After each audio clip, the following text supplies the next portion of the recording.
Hell yeah, dudes and dudettes. We are back at it again. Another episode of the Jake Silverman Show. Coming in like an old radio host. We are back. It's drive time, folks. Good to see everybody. I feel like that intro is very formal. Oh, every time I do it, I'm like, it's such a formal way to. Maybe in the new year I'll drop that. Maybe we'll just start talking. We'll be one of the like cool podcasts where it's like you've already missed out on some fun shit. And we just kind of bleed into it. I think that's like, we didn't even know. Oh, forgot we were recording. We're just talking. We were totally shit. forget. Yeah, I'm being too like formal with these people, like as if they're like, yeah, like it's fine. We'll just start easing it in because those are the podcasts that make all the money. Is the ones that are like, oh, what? I didn't even want to do this. Yeah, I don't we care didn't at know all. we were doing this. We're being too delicate with these folks. So here we are, Jack and I, back together again. Final one of 2022, I believe. Has to be. What are we talking about? Yep. Yes. Yeah, dude. This is it. Yep. Final one. We should have just got lazy and done a retrospective where we just cut the best clip, just the year-end special. But we're here still fucking slogging it out for you fucking idiots. Damn, dude. A whole year. And the podcast is over a year now, correct? Yes, it is. Yep. Over a year, we started in like mid-December of 2021. Yeah, I think it was Christmas or Christmas Eve or something. Christmas? Yeah. Okay. Wow. So we've had a year as this podcast, and it has been we're done with 2022. Man, 2022. Not like a terrible year, but not one of the best, I would say. But it is what it is. I feel like now because of fucking 2020, like you don't really even get to shit talk years anymore, which is kind of a bummer. Well, at least I didn't lose my job this year. Or my lungs or my fucking father, So we don't really get that complaint, which is a bummer because what's the fun of living if you don't get to shit all over everything you do ever? Well, I moved to New York in 2022, so that's a step. I'm trying to think of like, if we were going around a dinner table right now and your family was like, give us 3 things that you're thankful for in 2022. Do you have stuff? Thankful for knowing this conversation will be over in about 2 minutes. Yeah. Thankful that you're all figments of my imagination and my family's been gone for decades. Thankful I moved to New York. Did some fun shows. My shit is so fucking bland in general now. Did some fun shows. Lived in a van. I had an exciting 22, I guess. I did. I had an exciting 2022. Lived in a fucking van. Moved to a different city. Got out of fucking Portland. That's really what I'm thankful for. Yeah. Got out of Portland. Yep. Don't live there. You and me both, baby. We're the fucking bad boys, dude. We got the fuck out of that town. Thank God. So not there, Now I was on food stamps in Portland. Now I'm on food stamps in New York City, baby. Wherever I go, the benefits roll, dude. The benefits roll. I bought a 24-pack of Eggo waffles. Oh. As a 35-year-old man. And I'm eating 4 of those for breakfast the last 2 mornings, which is too many waffles. I feel nauseous right now. 2 Eggos is not enough to make me feel full, but 4 makes me feel like kind of like I want to vomit. Like it's too much. So I basically have killed a regular box of Eggos in 2 sittings, which I feel like is not good for a man in his mid-30s. You going original or maple or what? Did original. This is, so I don't have food stamps yet. They kick in like the middle of the month, and I'm leaving. As of this recording, I'm getting on a plane in a few days, so I'm not like fucking trying to have anything at the house, So you ever just go in a grocery store and you're like, what is like on sale that will get me through like 3 days? Do you like have you ever sure. You know what I'm talking? Of course. You go to a store and you either you're leaving or you're just like broke or whatever. And so you're just like, what could I eat all day? What is an all around meal? And a waffle counts. You can have waffles for breakfast or dinner. And I walked in, saw these waffles. It was 24 waffles for $8. So whatever, not a bad deal. And I was like, this is it.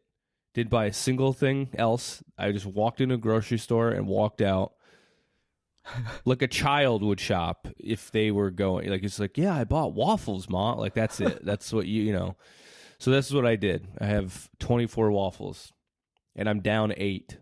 So it's $8 I'm down a third of the for waffles. 24 waffles? Yes. Well, so let me ask you something.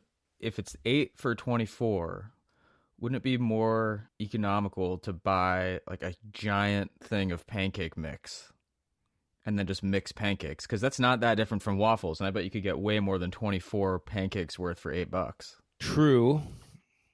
Yes. But then I have to make the thing. This is labor free. The toaster is doing all the work. Okay. You're talking about a mixing bowl? I mean, no, not at all. And then, I mean, I guess pancake mix, you just got to add water, right? Some of them, yeah. And some of them is just like literally add water, or maybe water and eggs. But then, yeah, I don't have a fucking bowl for that, dude. Does a man who buys 24 waffles seem like, do you think he has a fucking mixing bowl or anything? Like, I am out here, I mean, bro. it's not a KitchenAid mixer. You could mix them in the sink if you're desperate. I don't even have a bowl big enough to do this. I guess I could, I have a cereal bowl is what I'm saying. I guess I could do that. You have a pan? I have a pan. Also, fuck pancakes. Eggo waffles are going to be better than my pancakes. True. Fair enough. But sometimes you got to invest in yourself. Maybe a bowl's in your future. This is the self-care talk. He's like, you got to invest in yourself, dude. You have to get a bowl. You have to get a bowl, dude. Yeah. Well, that is where I'm at. And also, I feel like I'm giving off the vibe of I'm not going to make shit. You know what I'm saying? True. Yeah. Like, I feel like where I'm at right now is fucking. Also, the kitchen in this apartment is so nasty that like the less time you spend in there, the better. Oh, the really? less okay. You just don't want to be really fucking. I'm not putting together cuisine here, bro. This is a ninja sash. It's just in and out. It's just fucking get the job done. We're moving on. Yeah, I got you. But I appreciate you looking out for me. And maybe a bowl is in my future. Maybe I will. Maybe I'll do that. Because when these bennies start rolling in, then maybe, who knows, maybe I'll fucking be fucking Guy Fieri. You could get a plate even. Plates came with the apartment. Okay. There was some plates. But I got my own bowls and I washed the same fork. This is just like one of those, situations where you just kind of use the same dishes every day. Like, you're like, it's not like a family home where like, oh, we have lots of plates. It's like there's a few plates and a few forks and a couple bowls. You just like kind of reuse the same shit. Yeah. It's like a broke boy house. I'm familiar for sure. Yeah. Every guy is familiar with this shit. Every guy's like, what is the value of a third plate? What are you talking about? You ever have those guys who would just buy throwaway shit, like throwaway plates? That was the saddest. When they were like, you didn't even go. I mean, Goodwill has plates for $0.25. They were so lazy that they refused to wash dishes. They would just give you a fucking throwaway plate, and that was it. And women fucked these guys. That was like there's like an age where women will fuck guys with the throwaway plates, which is crazy to think about, isn't that? Yeah, like paper plates in the house is. Paper plates, yeah. Paper plates in the house, and like they have a girlfriend though. And they're like, yeah, I fucked this guy. He's like not that bad. We're working on shit, Like they always tell you that, like, oh, we're working on shit. He's working on himself. Yeah, we're trying to change him. Good luck. I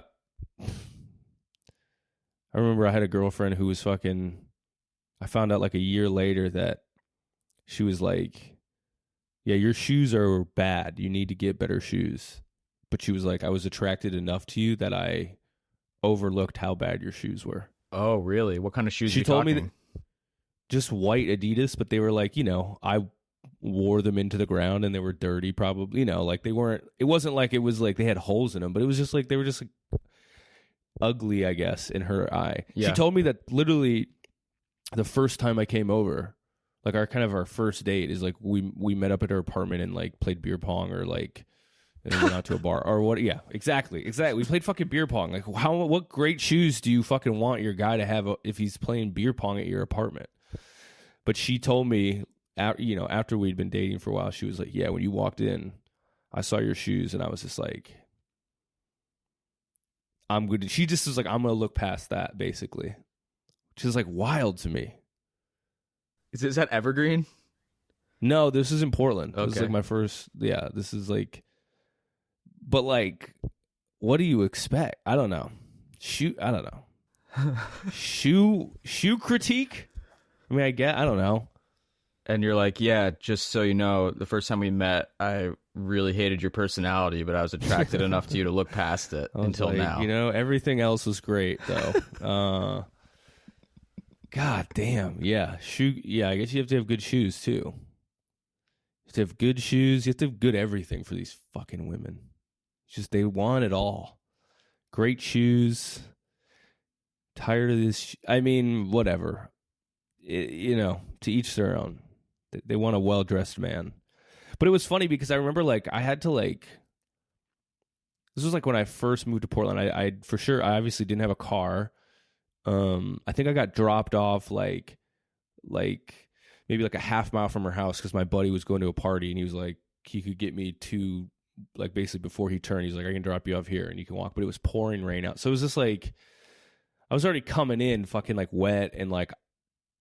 I mean, she was basically dating like a homeless guy at that point. I was like sleeping on my friend's like couch in his living room. Like, so it was just like, I didn't even have a home. Like I was just like a guy on a couch. And eventually they dragged a extremely nasty mattress down. The extra mattress at a guy's house is just like, I know. And I saw it, I was like, I think the couch is better than this. But yeah, dude, that was the early days when we set up like a little fucking like tent in the living room for me. Like we put like a sheet like just over this corner where this mattress was that I slept on for like 2 or 3 months. You're living in a fort. Basically, yeah, I was like a fort dude at 26. I was just living in a fort. And I had nasty broke white Adidas. But it was great, Wow. It was exciting. Yeah, it was weird, but that was just it. And I had a girlfriend. I was like living in a fort with a girlfriend. This is exactly what every like 10-year-old kid with an actual fort is like, one day I'll have a girlfriend. I was like, I'm doing it. 16 years later, I still have the best of both worlds. I have a girlfriend and a fort. Yeah. Yeah, dude. Fort living in Portland, that was fucking, those were the early days. That's all the rage now. I mean, shit, it's all the fucking like, hey, we have to have 8 people in this house to afford it. The guy in the fort is probably doing the best. At least, You ever fucking, this is like still pretty rare, but I've met a few people. You ever gone to someone's house where like 2 adults, like they're in their 20s, but they're not children, share a room and they're not fucking? I've seen that before, yeah. That is the weirdest setup to me. You're to have to arrange that you have it's very rare because at some point you're just like, I'm not going to do this. I'm not going to have a fucking, you already have roommates. You don't want a roommate. A roommate. You're in the room with them. You have 2 beds and you're just like, yep, this is our life. We're 2 guys or whoever, and they sleep in the same room. It's terrifying. It's like you just came through Ellis Island. Yeah, it's like you're fucking at summer camp. You're in you have a little bunkmate. But once in a while, you'll come across those fucking setups where it's like, yeah, me and Bill share a room, And you're like, why? Like, we only pay like $200 a month. It's like, yeah, but look at what you're getting, dude. You have a grown man sleeping next to you. That, I imagine that is way worse than bad shoes for a woman. I imagine. Oh, yeah. Dude, I like legit think I got laid in the fort. I mean, I can't be sure. It's been a while, but I feel like at some point I got laid in that fort. I don't think you're getting laid if there's another like dude. No. In the room. Not unless you're like in the Army Rangers sleeping on a base. Yeah, but then you like good. have muscles at least. Yeah, then you're like, this is hot and dangerous. I'm fucking an asset of the U.S. Army. You know, I'm fucking a government asset here. But yeah, I think a woman I was dating was probably more comfortable being like, all right, well, no one's down here in the living room and everybody's in bed. We can fuck in this living room than she would have been if it was like, yeah, he's asleep. Don't worry, he's asleep. We can fuck. He's asleep. That is, yeah. You don't want that, folks. I'm trying to think if I had any friends. I feel like I remember like going to a house and I was like, I cannot believe this is what you guys are doing. But, you know, is what it is. Shit happens. Shit happens in your life where you don't realize you're still going to have roommates in your mid-20s. And now you have roommates in your 30s. But I have my own room. You know? I feel like that's much more common in New York, sharing a room to sleep in. Or places that are really expensive, San Francisco, New York. Yeah, I'm sure there's probably some people where they're like, there's another person in this room with me. Yeah, oh yeah. Tons. Damn.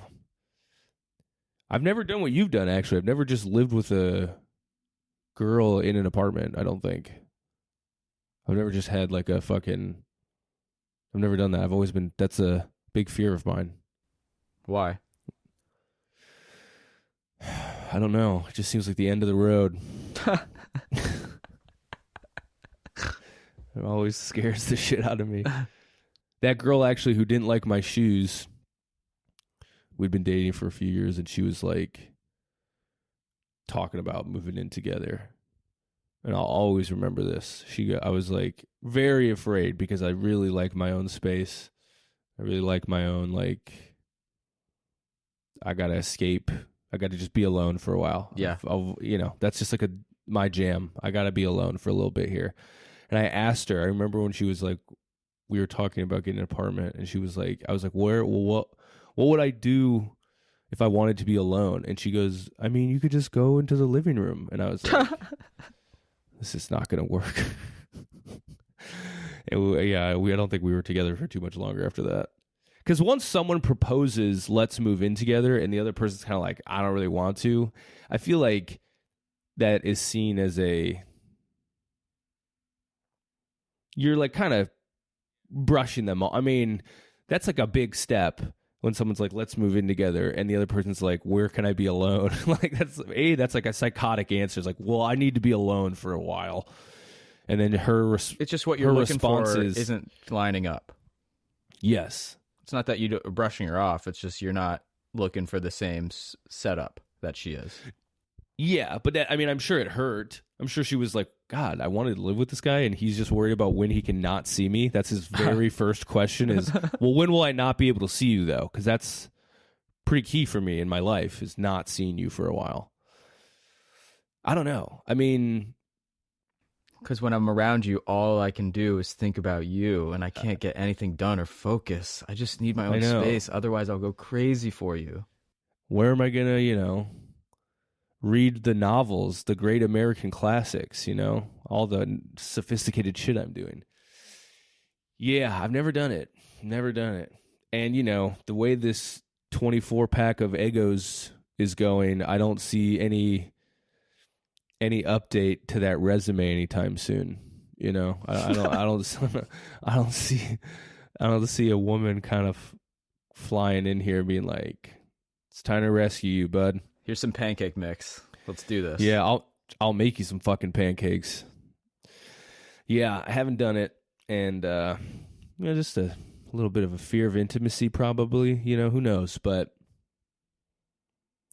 it's weird when you see couples in New York, like on Instagram, like comics I follow, like they'll like post a picture of their girlfriend or whatever, and they have like a nice apartment. I'm like, that could be nice. That could be nice. 2 incomes coming in a city like this, you know, that could be nice. Yeah. But it's really, just you guys. It opens up some options when you're splitting the group stuff. It's nice. Yeah. Now, currently, I have 0 income to offer a prospective mate/housemate. There's no dollars coming in right now. It's crazy to not be making any money. To literally not be making any money. So it's like a wild endeavor to be like, I am not going to make a single dollar for weeks at a time. And really, if you take it over the collective, I have not been making any money. I mean, $20 here or there once in a blue moon for a show, but there is no money coming in. So I couldn't even do that. I would need a woman who would make so much more money that they could be like, the landlord would be like, all right, so you make a lot of money and this guy makes none and you're comfortable with that? And she'd be like, I am, Your Honor. I'm going to cover his security deposit. Because you know what you're getting with me. You're getting a negative income. I'm like only spending money. I'm not even balancing it out. I'm not even covering the money. I'm not like for sure not saving, but it's literally there is no money coming in right now. And it's just whatever, I guess. But yeah, it's crazy. I've been making money since I was like 12. And now I'm just like, I was making more money as a 12-year-old than I currently am now as a 35-year-old. Do you understand that? Like I had a job as a 12-year-old at a job when I was 14. I was in middle school making more money than I am now. As a 35-year-old man. Like putting that in perspective, if you compared Jake at 12 when he was reffing soccer games for $20 a game versus Jake at 35, and you'd be like, well, who is more financially stable? Who would be able to support a family right now? You'd be like, it's the 12-year-old version. It is the 12-year-old version who has an active income source versus Andy, his body isn't breaking down either. Biden's America, dude. Biden's America, dude. I can't blame this on Joe Biden. This would be dishonorable to blame it on Joe Biden. This is a personal choice. I would say almost a personal journey. It's almost a journey to actively not make any money. You know, it's not just a choice. It's like a lifestyle right now to not make any money. To eschew anything. The only money I've really made in New York is that one time that guy hired me to make that video. And he has not called back. Do you want a job? Do you want to make money? No. Okay. No. God, no. What? No, hell no, dude. I know. I fucking hate having a job. But it is crazy to be, especially in a town like this, when you see people who you just see people in like Manhattan. Not really around here. You don't really see anybody who's like balling in Astoria. But in Manhattan, you just walk by people, you're like, damn, that fucking dude makes a lot of money for sure. Like if they had like the Chinese credit score like over your head, you know? Uh-huh. And it would be like this guy's like, net income and then mine. Someone would push me on the subway. They'd be like, oh, this is the lowest form. This is like, this guy is at the bottom of the totem pole. He has a 0 next to his name. And, but. Maybe you could get a bag of stuff to sell on Canal Street. That's not really a job. I do not believe they have I would be probably a pioneer racially. I would for sure be the only white seller. That is there.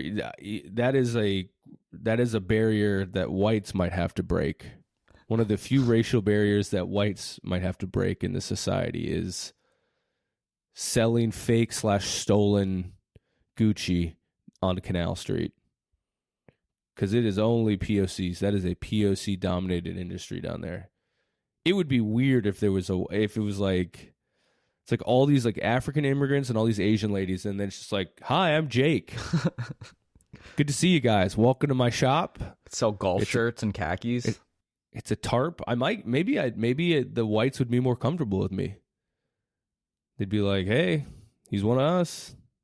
You know, I'd be like, I'm stealing with you, but from a familiar face. So, man, that could be a thing. No, it's fun not having a job. Who the fuck wants a job? Those people who are like, oh, no, I don't want a job. Do you like having a job? Are you like stoked to have a job? I mean, I like my job, so it's different. Yes, you do. I like my. That's also an option. I try to like. If I didn't have a job, or if I didn't need to work, I would probably still be doing a lot of the same stuff I do now. Yeah, for fun. But I would do it a little bit different, like the stuff that I really, really want to do. But yeah, for the most part, it's not that bad. But if I could wave a magic wand and never have to work again, of course I'd do that. Who wouldn't? Well, I did wave that wand. You're looking at the outcome of waving that wand right now. Isn't it sick? How sick is this, dude? I just wait. You're looking at the wand. You're looking at the product of the wand right now. You look like you're in a prison. Work. I do. You need a poster, really do. Jake. You need to put something on that wall. These are blank. Yeah, you're right. This looks like a fucking, I'm out at Rikers right now. Which is not that far from my house. Yeah, this looks like I'm talking to my fucking hippie lawyer. Dude, you need to have some sort of, like, get like a Pink Floyd or something. I mean, I just don't. Why? Because you need to have some sort of depth and color and something to break up the white walls. You look like you're in a padded cell. I feel like it sometimes. But so what? I don't know, man. I should just, because I don't give a fuck. And no one is coming over here, so what does it matter? Yeah, but it's more than... Like, I'll see it and be like, oh, I'm inspired by... I think it's more of a subliminal thing than that. So it's not like you'll see it and say, oh, I'm so glad I put that poster up. But in making the environment a little bit more warm and welcoming and less sterile and clinical, I think it will sort of subliminally... Oh, this ain't sterile, baby. This is not... I'll tell you what, it might be clinical, but this ain't sterile. This is just a nasty place. Okay. Maybe I'll put one of those, like, maybe I'll just do a bunch of hot chick posters. Yeah. Okay. You know, like a girl in a skirt with, like, 2 mugs of beer in front of her tits. St. Pauli. It'll be like, drink up. You know, like the fucking, I mean, this, you know, maybe it's like I'll do like a college dorm motif. Be like, you know, remember the one where it was like, it would be like 7 girls and they'd be like, it'd be their backs. It'd be like, they'd be sitting at a pool. Isn't that the Pink Floyd album one? There is that one. Oh, okay. Where they have all those, yes. But there's like dirtier versions where it's just like them in thongs and it would be like, choices, choices, choices. Oh my God. Oh, it was like these like 13-year-old kids at Spencer Gift was like, yeah, dude, I'm gonna have a girl for every day of the week. Choices. And again, this was still when Jake was earning more money. He literally had more choices because he was earning. But yeah, they had those like posters where you're like, I am so fucking horny right now. Do you remember when you'd go into like, they would have it at like CD shops too.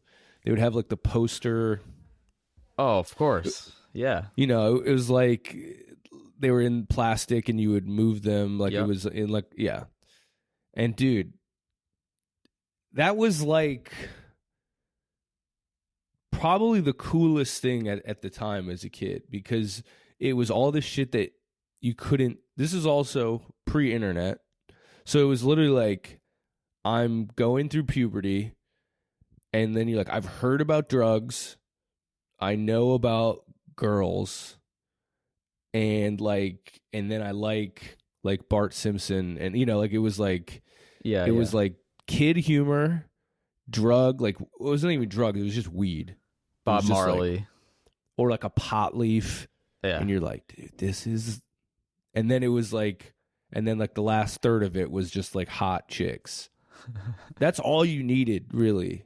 You just would flip through that poster thing.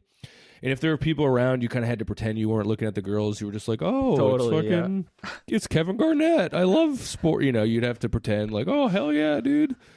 But really, you were just like, I am living on the absolute edge right now. That, in your mind, you were just like, I am going past the beyond. I'm looking at, you know, I wouldn't even smoke weed for another like 5 years. Like I didn't even know what the fuck weed was, but I was just like, it's fucking dangerous. And I'm not probably even supposed to be looking at this, but that's why this is cool. And then you would have fucking just big old, this was before butts too. So these were all like jug heavy posters. This is when tits were a fucking thing. It's like 02, 01. No, earlier. Earlier? I'm talking, I was a freshman in high school in 01, so I'm talking probably like 6th, 7th grade. We're probably talking like late 90s here. Okay. Yeah. We're talking like 98, 99.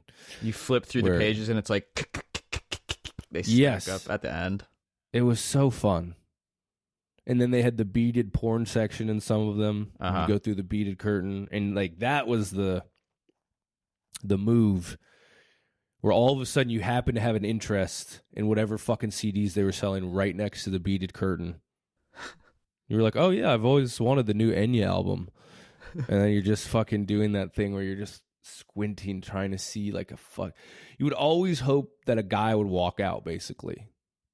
You were just like hoping a guy would walk in or out so you could get that fucking 1 second before the beads collapse on themselves. You would get that little portal in the pussy world where you were like, it would open. It would just be like, whoosh, and you'd be like, holy shit. We used to have our buddy Lance. He was the short runt of the group. It was a classic Napoleon complex. This guy Lance, he was tiny. He was a short little dude, and he was very angry. And we probably ruined him. We were very mean to him, but he was also kind of a little bitch. And we would have him steal us porn from like Barnes and Noble, or like we would have him steal us like magazine porn. We would literally make this one kid take all the risk, and then we would immediately snatch the magazine from him and look at it. But yeah, we would steal that. You would get your first. Somebody would eventually, I don't know how, at some point we were able to buy a DVD. I don't know if they just didn't check our ID or something, but we were able to get like a used porn. I remember the first porn DVD that we actually got as like a little crew. Because this is like, you had to watch it as a group. I don't know if you ever had this experience, but you had to watch it as like a bunch of guys. You were just like, all right, we got a video. We have to go to one of our houses where our parents aren't home, or up into our room, and then play this thing. And then just both have erections, but don't talk to each other. This is a classic male bonding thing in the late 90s, early 2000s. But we somehow got it. Or I think we like, I feel like honestly what we did, we used to go to this used CD and DVD store, and we would, I think what we did is we basically took a porno DVD and put it in like the fucking Matrix or something, the Matrix box.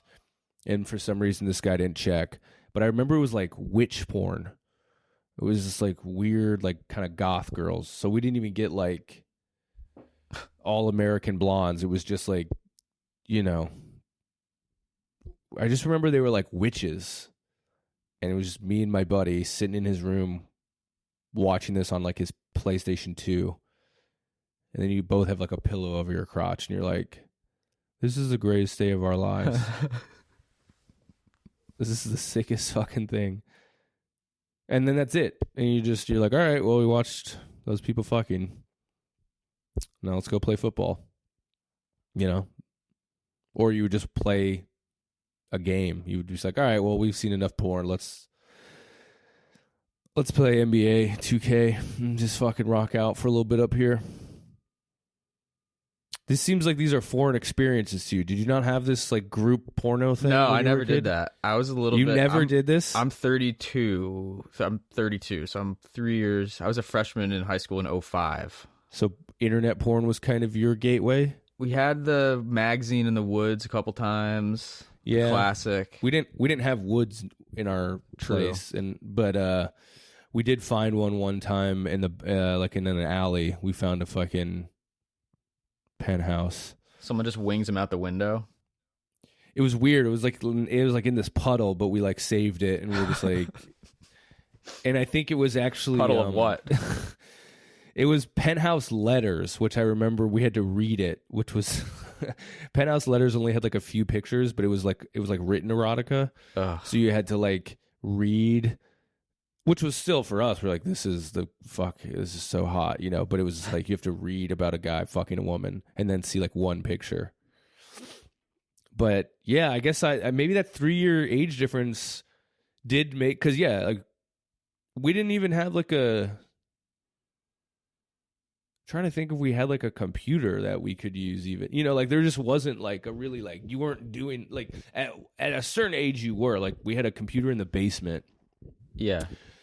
And you were just kind of like always looking around to be like, all right, no one's going to come down, right? And then you would get on porn. And then the thing that you just did back in those days is like, you just had to clear your history. So you would, you know, that was it. It was like you would watch porn and then you would clear the history and then you'd be good. Actually, you know what? There was a VHS tape at a friend's house, but we put it in and it was just like the line, you know, when the lines are crossed, just, you could barely see what it was, but that was the closest thing. And we had the stores too. You of course, the stores. Yeah, yeah. I mean, porn shops are, But we also had again, this was before the internet, or at least, you know, our internet. It was a porn channel on cable. It was like Skinamax or whatever. But this is how weird the technology, like, I don't even know how this is a thing. Like, I really don't know how this, but so you could go to the channel and it wasn't just like, oh, you don't have this channel. It was literally just static over the porn. Uh-huh. So you could like watch it. It was like an obstacle in your way. Like, it was the weirdest thing. Like, the cable company just didn't go, oh, you don't get this channel. Like, I don't know if they didn't have the technology back then to just literally like be like, oh, it's just a black screen. But instead, it was people fucking, but it was just like you could like see it through a little like gap in the fucking the static, and the tease. Like, but it was so weird that they didn't just be like, no, your house doesn't get this. Like, our parents didn't pay for it. It was just like a couple of our friends had it, so you'd go over and be like, okay, like we can watch the porn channel, and it would literally be you would get a fucking inch of titty one time, and you'd be like, this is worth it. This is so worth it. You know, another movie. Fuck, what is it called? Can you look up this movie? Yeah, sure. This was a big horn dog movie when we were kids. This was when we were like kids. We're probably like 4th or 5th grade. It has Johnny Depp in it, and it's called like Baby something. Babyface? Babyface? No. Maybe it's not even Baby. It's like his early. Crybaby? Crybaby. Brother, let me tell you, Crybaby was porn before porn. We watched it once with me, a friend of mine, and his older sister.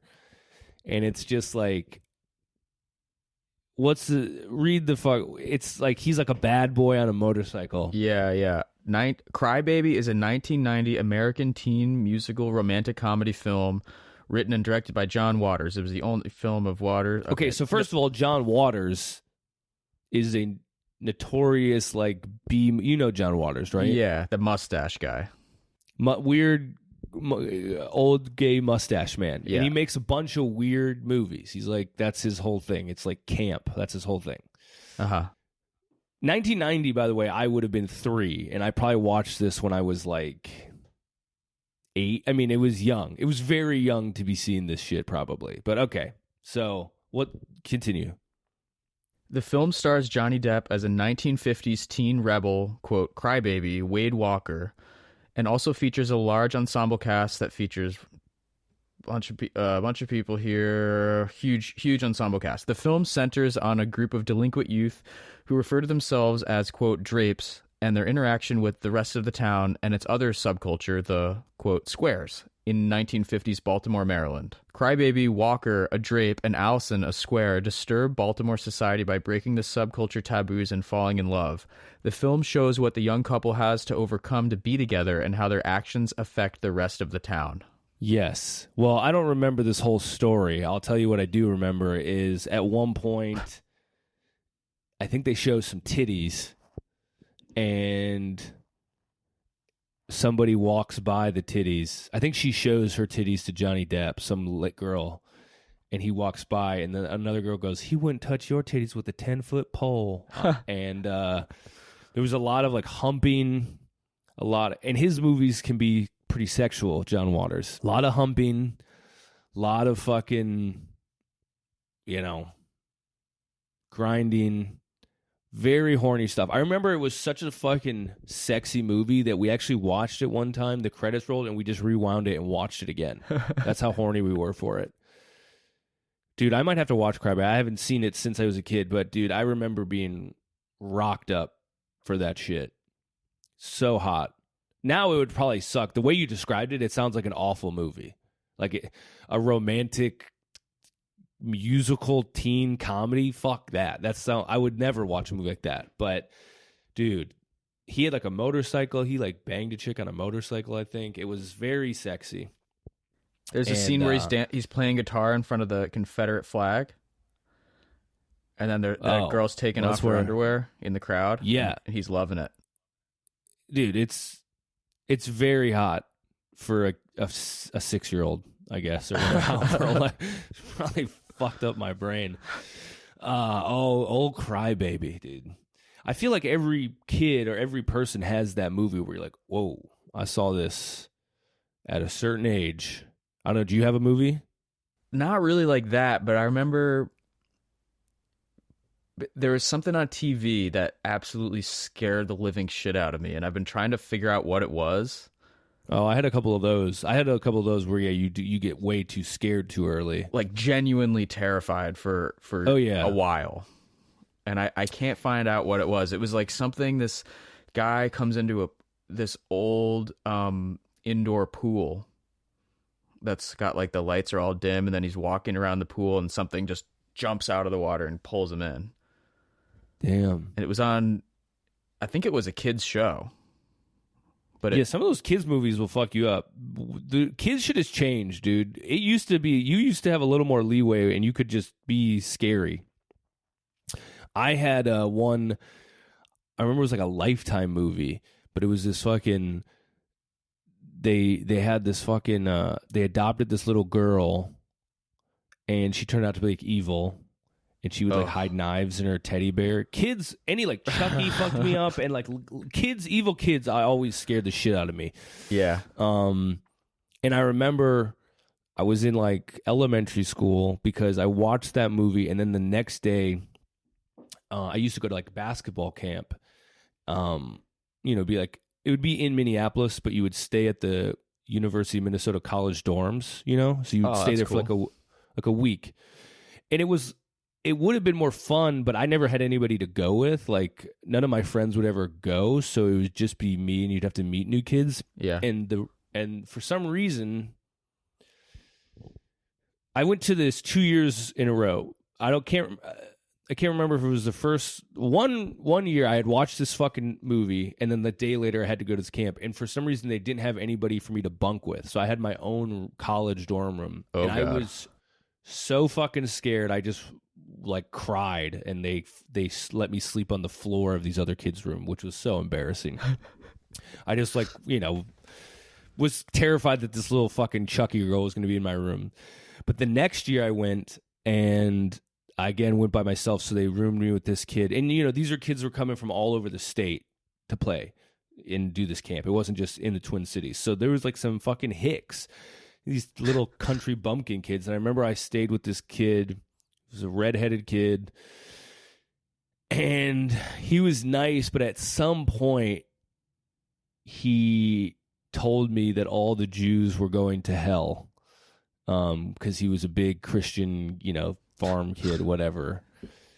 And that also terrified me. So back-to-back years at the University of Minnesota basketball camp, not great experiences. He was one of those kids, too, who had, already, fucked a girl in, 5th grade or 6th. He was, one of those hella precocious kids, or at least he said. I mean, I don't know. That he was like, Jews are going to hell, and yeah, this girl sat on my lap, and I had a fucking, all that shit. I'm just like, yeah, dude, whatever, So fun times at basketball camp, and the Jews are going to hell. So he was right on the money about that. He knew he was an early adopter. Yeah, that youth, that period of fucking oh, damn. So this is what sex is. Even though you haven't had sex, you're just like, all right, cry baby. This is sex. I am watching sex. This is good. This is what's up. That weird stuff, baby. And then it is weird when kids are like, oh yeah, I had a friend who was fucking in 6th grade, and I was like, this is insane that you're doing this. It was so out of the realm of possibility in my life. And I wouldn't even have wanted it. I wasn't oh, but I remember he told me he got a blowjob from his girlfriend in 6th grade. And I truly was too embarrassed to ask him what it was. So I was like, that is so cool that you got. Blowjob, you don't blow. It's like...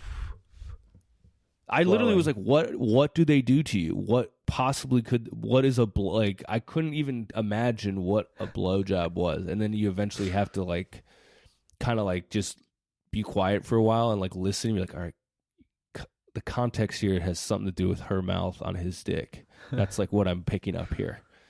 But yeah, dude, did not get it. Getting head, giving head, whatever. I was just like, what is the head part? What are we... What's that guy up to now? What is...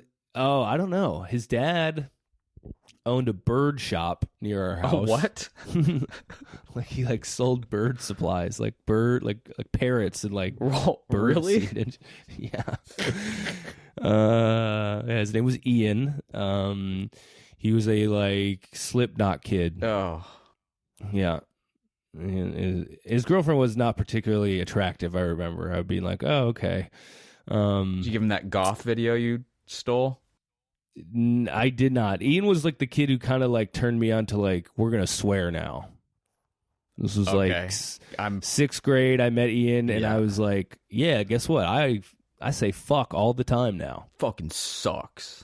This fucking sucks. Fuck that. Yeah, it was just you meet one guy, and it's oh, we're swearing now. Cool. Fuck yeah. This is fucking awesome. Yeah, he was the life sucks kid. Okay. And I was like, all right, we're going to swear now. This is cool. We're swearing. Maybe a few Black and Milds floating around, I'm picturing. I feel like I was very anti-smoking. Okay. That had just been drilled into my head since I was a kid. You do not smoke. It was just my parents told me you don't smoke. And it was never a thing that was one of the, I didn't rebel against that. That was not a thing to, because it just looked gross to me and so there was never a time where I was but some of those kids were smoking for sure. Yeah. Drinking, partying, all that shit. and getting blowjobs, getting fucking their little tiny goth penises sucked by their girlfriends who went to different middle schools. You know, like, I don't know. Yeah. Old Ian. Yeah. Yeah. I remember that girl. She was pretty big. She was a pretty big gal. I remember she was sitting on his lap one time and I was just like, you good, bro? You cannot see Ian. Like, yeah. Like, he's just like, where is Ian right now? I was like, oh, he's behind her. Yeah, dude. That was crazy. Those are some crazy fun little times as little weird kids, you know? I've always been fascinated by goths. Did you guys have goths? Like legit face paint, boots? We didn't have that. We had like one or two kids who would maybe dip their toe into that, but not really anything like the goths you see in like a high school movie from the 2000s. We didn't have that. I don't remember a lot of kids doing the face kind of like stuff as much, but we definitely had kids who, yeah, wore metal shirts, chokers, black jeans, boots, all that shit. I don't really remember a ton of like the black eyeliner or the fucking like kind of like white, kind of not corpse paint, but like white, you know, like they kind of like put a lot of powder on their face or shit. I don't really remember a lot of the makeup, but yeah, we had goth kids for sure, you know. That's like the heart of goth country, I feel like. Minneapolis. The Midwest? Yeah, right? Yeah, the Midwest is depressing for these kids. Everything is depressing for these kids. I also feel like, you know, we had, they weren't like whatever the precursor to goth was, you know, you had the Jinko and the chain wallet, the new metal kids. Uh-huh. And then they, I think, kind of evolved into goth kids, you know. Okay. Because we had like kids who were into like Korn and shit in like 4th or 5th grade. So they weren't like, they were too young to be like goth, but that was like their fucking like Pikachu. And then it's going to evolve later into like a goth kid, you know, like like Korn and like that new metal shit was taking over. Yeah. Like I remember we had Limp Bizkit, all those bands, and then I think those kids who like were into that shit years later, some of those kids were like, now they found like the Cure and the Smiths and like all they leveled up, I guess, and then they really hated life. Is that like Marilyn Manson, or is that was earlier, right? That was like more 90s, I think. I don't really know. Marilyn was around the time of Korn, but yeah, we had Marilyn Manson kids who were, those were like young goths, I guess. I had a few friends who were definitely into Marilyn Manson. I feel like, I didn't really get into any of that shit. That was never my jam, Marilyn and all those people, but I was happy for a long time. And then I hit puberty and everything changed. If you look at my fucking pre-puberty to post-puberty, it's a completely different person. I had fucking straight blonde hair. You know, I was just this cute kid. And then as soon as I hit puberty, I had, like, got all the Jew curls and like all the fucking bad thoughts came.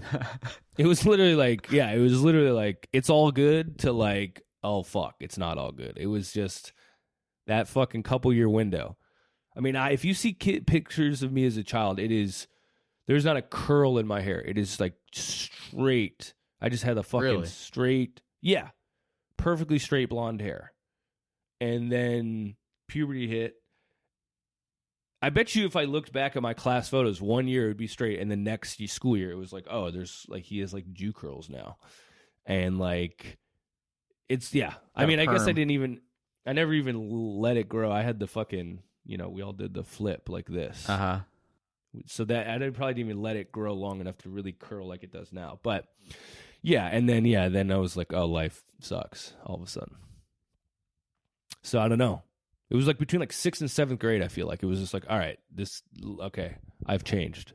You could have become a goth. I mean, I should have, dude. Those guys, like, they had friends and they got pussy and shit. I don't know. Like, I was not, I don't know. You're like one CD away.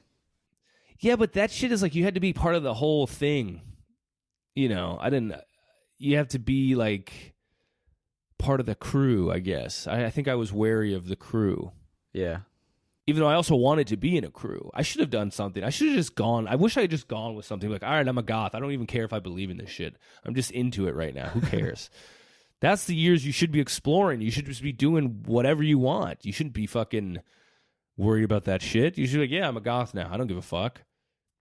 It would have been fun to look back at pictures of me in my little fucking black jeans and shit. Yeah. My little eyeliner. Probably would have had a girlfriend, you know? We would have complained about life together.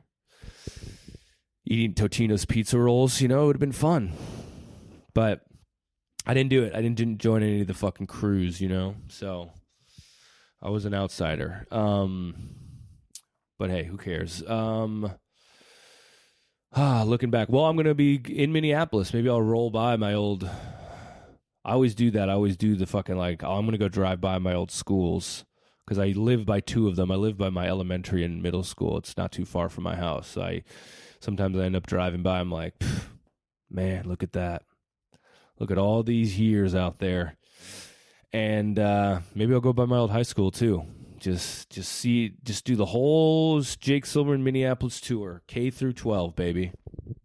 See if those all video stores are still there. Maybe I'll find my old PS2 down in my parents' basement and boot it up for one good last sad gothic masturbation session. You know? Put on some Atmosphere, drive around, you know? Oh, damn. Atmosphere is a cold Minneapolis cut. Holy shit. Yeah, the old Atmosphere, baby. He's still out there. He's still doing his thing. Yeah. That's wild. I've seen him in concert a few times. Nice chap. Well, fuck, dudes. I think that's the show. I think we did another one. Hope we brought you back to your fucking childhood. I bet you guys are thinking about your weird little childhoods. All the weird shit you guys did. Most of you were probably cooler than I was. So I hope you have some fun memories of fucking middle school blowjobs and fat girlfriends. Well, yeah, Happy New Year, I guess. This is it. Happy fucking New Year. My God. It's fucking 2023. You did it. If you're listening to this, you fucking survived. You're into 2023 right now. Good for you. Make some resolutions. You know, be safe out there. By the time you listen to this, I guess it's already 2023, but I hope you had a good New Year. And, yeah, we'll be coming back with you guys. We got some fun stuff on the way. We got a couple of guests. Jack is going to, this isn't his last episode, but he's going to Africa soon, which is going to be fun. We can talk to him when he returns. What country are you going to? Ghana? Ghana, yeah. Man. So, yeah, I think we got one more before you go. But, and I'll be surviving in the mean streets of New York City. Jack will be in Africa, the motherland, and I'll be here. So, again, as always, 5 stars and rate, review, all that shit. Subscribe to the stuff. Follow me if you haven't, and we will talk to you guys next week. Peace.